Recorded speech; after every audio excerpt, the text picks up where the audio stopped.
Any instance in the civil side in the last 5 years? When I was a fighter pilot, that time the kind of aircraft that we had, they had very, very basic avionics and something. The best equipment that was on board our aircraft was probably a very small GPS, which was retrofitted on the aircraft, and the original aircraft even did not even have that.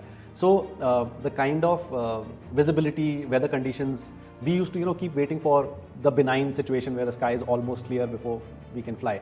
But coming to civil aviation, as I said, the passenger has to be taken come what may. I won't say come what may, but up to a much difficult level of weather and ambient conditions.